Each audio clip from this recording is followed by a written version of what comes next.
নমস্কাৰ Assam government exam preparation চেনেললৈ সকলোকে স্বাগতম জনাইছোঁ ষ্টাফ চিলেকশ্যন কমিশ্যন SSC ফালৰ পৰা ৰিক্ৰুইটমেণ্ট ওলাইছে ইয়াতে vacancy details age limit application fee আৰু চিলেকশ্যন প্ৰচেছ এই সকলোবোৰ এই ভিডিঅ'ৰ জৰিয়তে জনাম আপোনালোকে যদি ভিডিঅ'টো ভাল পায় লাইক কৰিব কমেণ্ট কৰিব আৰু যদি চেনেলটো নতুনকৈ ভিজিট কৰে তেনেহ'লে ছাবস্ক্ৰাইব কৰি দিব The Staff Selection Commission SSC is expected to release the Delhi Police Constable Recruitment 2025 notification by 20 September 2025 as per the SSC calendar for 7,565 constable executive posts for male and female candidates.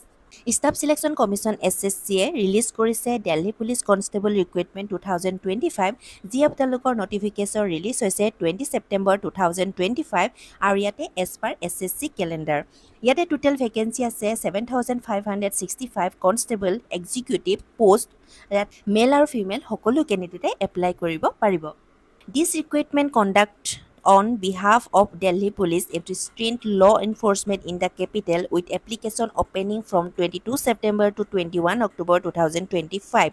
এই recruitment conduct কৰিছে দিল্লী পুলিচৰ ফালৰ পৰা আৰু application আপোনালোকৰ open হৈছে 22 ছেপ্টেম্বৰৰ পৰা আৰু লাষ্ট ডেট হৈছে আপোনালোকৰ 21 অক্টোবৰ 2025.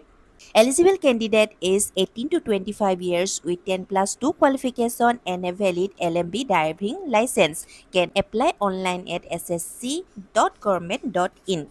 Eligible candidate সকলৰ এজ ইয়াতে দিয়া হৈছে 18 to 25 হ'ব লাগিব আৰু 10+2 qualification থাকিব লাগিব আৰু লগতে LMB driving license থাকিব লাগিব মেল candidate সকলৰ আপোনালোকে অনলাইন এপ্লাই কৰিব পাৰিব SSCৰ অফিচিয়েল ৱেবছাইট ssc.government.in-ত The selection involves a computer-based test, CBT, physical endurance test, PET, document verification and medical examination. ইয়াতে আপোনালোকৰ selection process হ'ব CBT, computer-based test, PET আৰু আপোনালোকৰ document verification আৰু তাৰপিছত হ'ব আপোনালোকৰ medical examination.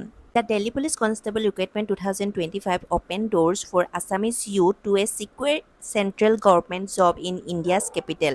যাৰ আপোনালোকৰ দৰমহা হ'ব 21,700 to 69,100 যাৰ লেভেল হ'ব 3 আৰু 7 CPC প্লাছ আপোনালোকে পাব এলাউন্স দিল্লী পুলিচ কনষ্টেবল ৰিক্ৰুইটমেণ্টৰ যি আছামিজ ইউথ আছে সেই সকলেও এপ্লাই কৰিব পাৰিব ইয়াতে আপোনালোকৰ যি এক্সাম হ'ব সেয়া এক্সাম হ'ব আপোনালোকৰ বাই লেংগুৱেজ ইংলিছ আৰু হিন্দীত police constable recruitment 2025 vacancy and qualification details ইয়াতে ভেকেঞ্চি ডিটেইল টোটেল পোষ্ট আপোনালোকৰ 7,565 ইয়াতে আপোনালোকৰ মেল ফিমেল বোথৰ কাৰণে কোৱালিফিকেশ্যন দিয়া আছে আপোনালোকৰ 10+2 senior secondary from a recognized board additional recruitment যি আপোনালোকৰ valid LMB light motor vehicle driving licence for male candidate ইয়াতে মেল কেণ্ডিডেট সকলৰ বাবে LMB লাগিব লাৰ্ণাৰ্ছ আপোনালোকৰ লাইচেন্স যি আপোনালোকৰ একচেপ্ট নকৰে এজ লিমিটটো আপোনালোকৰ 18 to 25 years হ'ব লাগিব 1 জুলাই 2025 লৈ এই চিলেকশ্যন দিয়া আছে SC আৰু ST বাবে 5 years OBC বাবে 3 years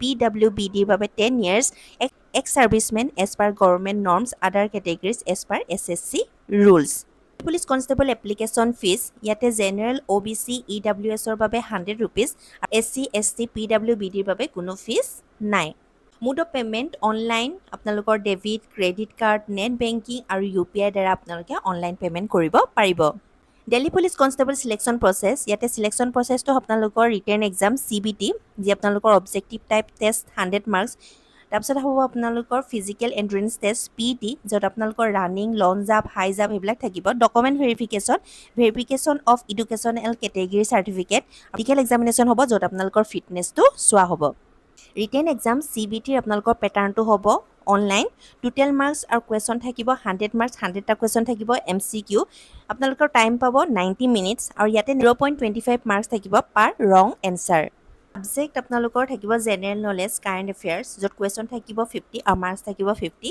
ৰিজনিঙত থাকিব 25টা question 25 marks numerical ability maths থাকিব আপোনালোকৰ কুৱেশ্যন থাকিব 15টা আৰু আপোনালোকৰ মাৰ্কছ থাকিব 15 কম্পিউটাৰ ফাণ্ডামেণ্টেল য'ত আপোনালোকৰ 10টা কুৱেশ্যন আৰু 10 মাৰ্কছ থাকিব টোটেল আপোনালোকৰ 100 কুৱেশ্যন আৰু 100 মাৰ্কছ থাকিব আপোনালোকৰ ফিজিকেল ষ্টেণ্ডাৰ্ডত হাইট আৰু চেষ্ট মেলৰ হাইট থাকিব লাগিব আপোনালোকৰ মিনিমাম 170 চেণ্টিমিটাৰ ৰিজাৰ্ভ কেটেগৰী হ'ব তেখেতসকলক ৰেহাই দিয়া হ'ব চেষ্ট থাকিব লাগিব আপোনালোকৰ 81 চেণ্টিমিটাৰ আনএক্সপাণ্ডেড টু 85 চেণ্টিমিটাৰ এক্সপাণ্ডেড ফিমেলৰ বাবে হাইট লাগিব মিনিমাম 157 চেণ্টিমিটাৰ আৰু ইয়াতে ৰিজাৰ্ভ কেটেগৰীৰ বাবে ৰেহাই দিয়া হ'ব।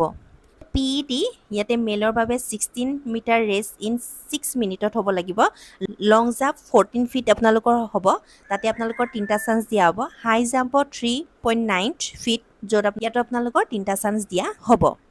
PET ফিমেলৰ 600 মিটাৰ হ'ব, ইয়াতে আপোনালোকৰ টাইম দিয়া হৈছে 8 মিনিট। লং জাম্পত 10 ফিট, ইয়াতো আপোনালোকৰ 3টা চান্স দিয়া হ'ব। হাই জাম্প 3 ফিট, ইয়াতো আপোনালোকৰ 3টা চান্স দিয়া হ'ব।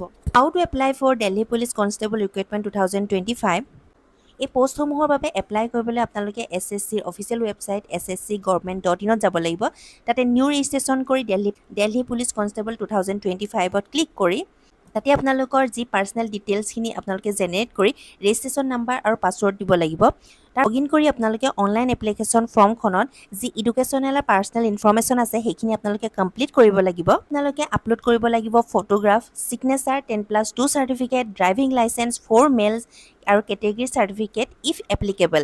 ইয়াতে আপোনালোকে ফটোগ্ৰাফ, ছিগনেচাৰ, আপোনালোকৰ 10+2 চাৰ্টিফিকেট, ড্ৰাইভিং লাইচেঞ্চ মেল কেণ্ডিডেটসকলে আৰু আপোনালোকৰ যদি কেটেগৰী চাৰ্টিফিকেট আছে সেইটোখিনি আপোনালোকে আপলোড কৰিব লাগিব।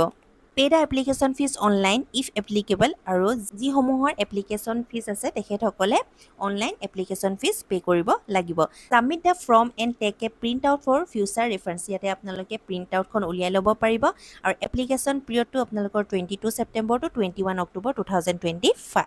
Application tips for Assamese candidate. ইয়াতে যি আছামিজ কেণ্ডিডেটসকলে এপ্লাই কৰিব তেখেতসকলক এপ্লিকেশ্যনৰ কিছুমান টিপছ দিয়া হৈছে, যেনেকৈ আপোনালোকৰ ডকুমেণ্টছ যি আপোনালোকে আপলোড কৰিব সেইটো JPEG বা PDF ফৰ্মেটত হ'ব লাগিব আৰু LMV ড্ৰাইভিং লাইচেঞ্চ থাকিব লাগিব। সেইখিনি অল মেল কেণ্ডিডেটৰ কাৰণে এপ্লিকেবল হয় আৰু ইয়াতে আপোনালোকৰ অপশ্যন থাকিব হিন্দী আৰু ইংলিছ মিডিয়াম, যিটো আপোনালোকৰ কমফৰ্ট হয়। আৰু বাকী আপোনালোকে যদি কিবা চেক কৰিব বিচাৰে, কিবা ডিটেইলছ জানিব বিচাৰে, তেনেহ'লে আপোনালোকে SSCৰ অফিচিয়েল ৱেবছাইট ssc.government.in গৈ আপোনালোকে সকলোবিলাক ডিটেইলছ চেক কৰিব পাৰিব।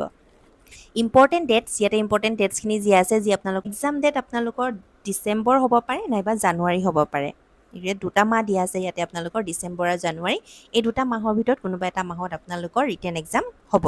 Preparation tips for Assamese candidate. ইয়াতে আছামিজ কেণ্ডিডেটসকলৰ বাবে কিছুমান প্ৰিপেৰেশ্যন টিপছ দিছে, যেনে আপোনালোকৰ CBT প্ৰিপেৰেশ্যন কৰিবলৈ আপোনালোকৰ GK কাৰেণ্ট এফেয়াৰ্ছ, ইয়াতে আপোনালোকৰ focus on national news, Delhi specific events, ইয়াতে আপোনালোকে এইখিনি সকলোবিলাক চাবলৈ আপোনালোকে লুচেণ্ট GKখন চাব পাৰিব।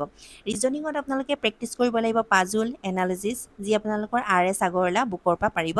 মেথছৰ কাৰণেও আপোনালোকে RS আগৰৱালাৰ যি আপোনালোকৰ পাৰ্চেণ্টেজ বা এৰিথমেটিক আপোনালোকৰ যি ছাবজেক্ট হ'ব সেই ছাবজেক্টখিনি আপোনালোকে RS আগৰৱালাৰ বুকৰ পৰা চাব পাৰিব। কম্পিউটাৰ, যি আপোনালোকৰ basic of MS office, internet সেইবিলাকৰ বিষয়ে সুধিব আৰু সেইখিনি আপোনালোকে অৰিহাণ্ট বুকৰ পৰা চাব পাৰিব।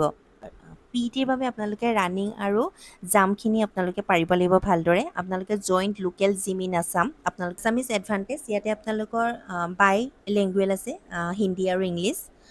মক টেষ্টৰ বাবে আপোনালোকে অনলাইন ছিৰিজখিনি এটেম্প কৰিব পাৰে, যি আপোনালোকৰ 90 মিনিট CBT থাকে, সেইখিনি আপোনালোকে এটেম্প কৰিব পাৰে।